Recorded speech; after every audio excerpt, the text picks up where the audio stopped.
apat na magkakaibigan na nagkaayayahan mag-adventure sa ibang lugar. Sila ay mga taga Maynila at ang nabili nilang pag-adventuran ay sa lugar ng Capiz. Itatago natin sa pangalan si Dion, Ira, Mavi at Alma. Ewan kung bakit naakit si Dion sa lugar ng Capiz na iyon kasi base sa Google, napakaganda ang mga picture ng mga dagat doon. Kaya maaga pa lang gumayak na sila, pero bago pa man sila gumayak, sinur muna ni Dion ang sasakyan ay nasa kondisyon. Ang gasolina, ang motor, makina, lahat, gulong ay na-check up lahat ni Dion. Ayaw sana sumama si Alma sa kanilang apat. Si Alma ang pinakamaarte at medyo may takot-takot din, natatakot sa mga kwento-kwento sa lugar ng Capiz, kaya ayaw sana niya, pero pinilit ng dalawa, si Ira at Maui. At habang nasa daan sila, inusisa naman ni Ira kung paano nalaman ang lugar na iyon. Tumawa lang si Dion. Siyempre, sabi niya, sa kanyang super Waze. Sa Waze kasi doon mo makikita kung magte-turn ka ng left at doon mo makikita ng lugar na pupuntahan nyo. At hindi kayo maliligaw doon.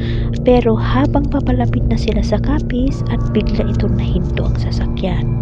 Hindi alam ni Dion kung bakit. Kaya walang magawa yung magkakaibigan kundi bumaba at samahan si Dion sa pag-aayos ng sasakyan. Mag-aalas 5 na noon ng umaga. Chinek naman mabuti ni Dion ang sasakyan bago sila gumayak, pero ewan niya kung bakit ayaw mag-start ng sasakyan. At nasakto pa naman na nasa kakahuyan at parang tingin nila ay malapit na sila sa Capiz. Kaya nagiging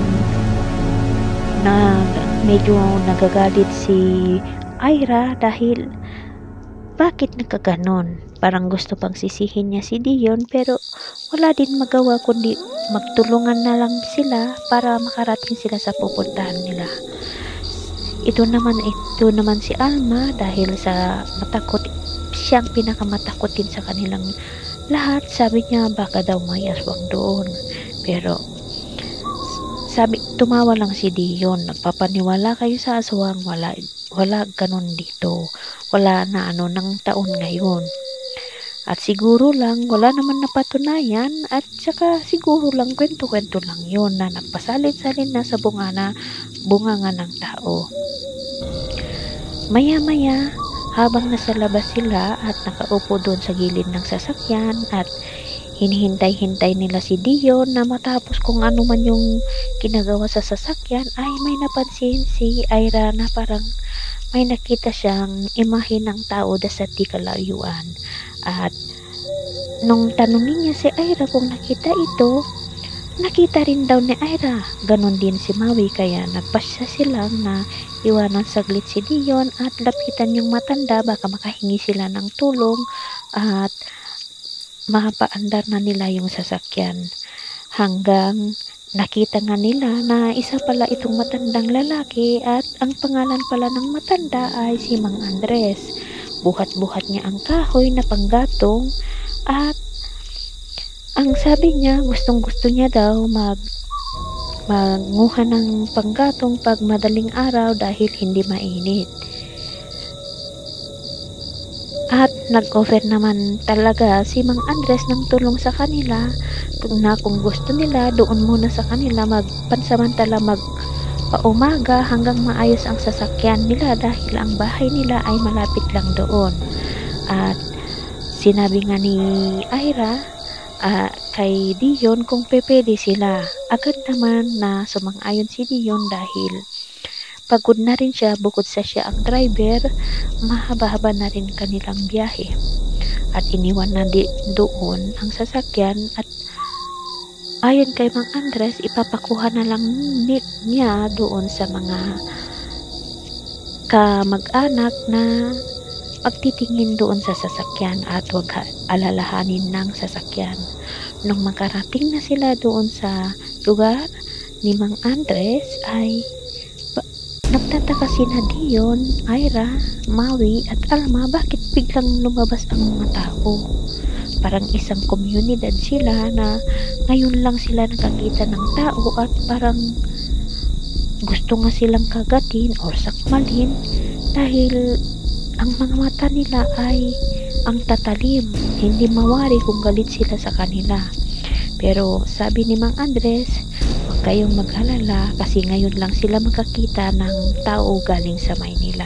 So napanatag ang mga kalooban ng apat na magkakaibigan dahil ayon sa sabi ni Mang Andres, si Mang Andres ay kanilang pinuno doon sa komunidad na iyon at sa tingin nga ni Dion ay nakikinig na yung mga tao sa kanya.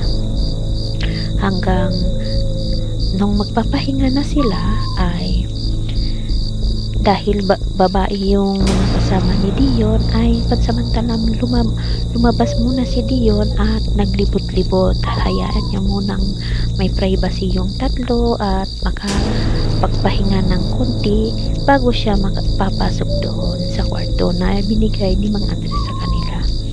Habang nag-ikot-ikot si Dion, may napansin siya na isang kubo doon na parang may kakaiba doon. Curious ni Dion ay sinilip niya ang kubo at napansin niyang maraming karne nagkalat doon. Pero bakit yung amoy ay super lansa na hindi mo maipaliwanag kung anong amoy? Kaya parang lalong naghinala si Dion ngayon. Ang ginawa niya, sinilip muna niya yung paligid niya kung may tao, sakas pumasok siya sa kubo. At may nakita nga siyang kamay ng isang tao doon at tingin niya hindi karne ng hayop yun. So, natakot na si Dion. Parang doon na siya naghihinala sa mga galaw ni Mang Andres. Parang napagtagni niya na may kakaiba nga doon sa sinasabi ni Mang Andres sa kanila.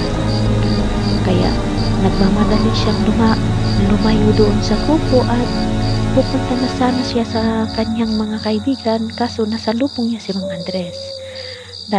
Tinanong ni Mang Andres saan siya galing doon sa kubo.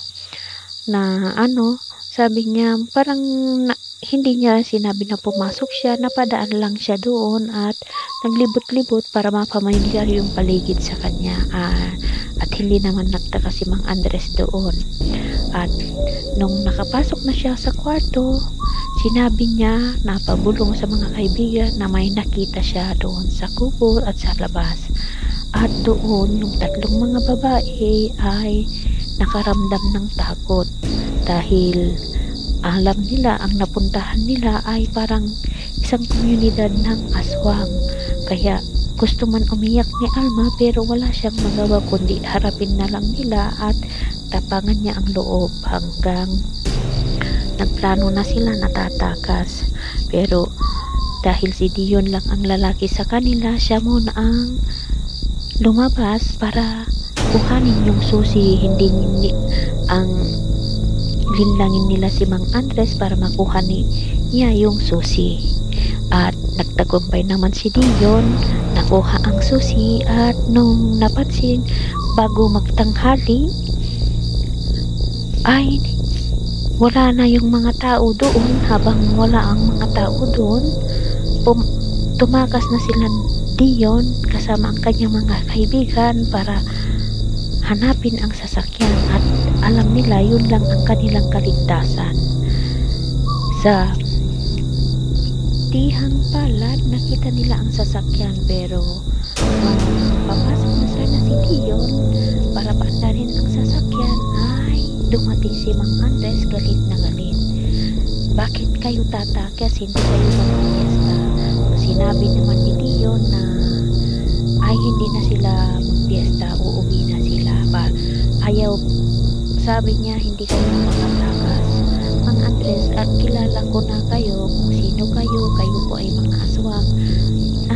hindi po kami panininlang sa inyo at naglaban nga si Dion at si Mang Andres at sa kasamaang palad napatay ni Dion si Mang Andres at doon ay sila ay nagtagumpay na nakatakas at naiwasan na magsumbong sa mga pulis doon pero walang nangyari at yung ilimutan ang bakasyon na akala nila masaya ay muntik nang napunta sa isang trahedya.